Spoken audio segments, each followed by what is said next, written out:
this king. He ruled the Jews. And he said that they weren't allowed to celebrate their religion and their holidays and all of that stuff. But there was a guy named Judah, some people called the Maccabees. They didn't like what he said, so they fought back. Eventually they drove him and his soldiers and all of that out of the temple. Then they went back to their synagogue, which was totally ruined. They got their oil lamp and they found oil, but it was only enough to last one day.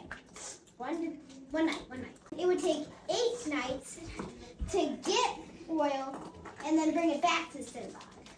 And the miracle is, it didn't only last for one night, it lasted for 8.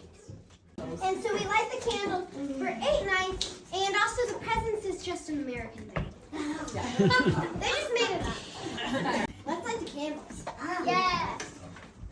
Choose fire. Okay, let's do this.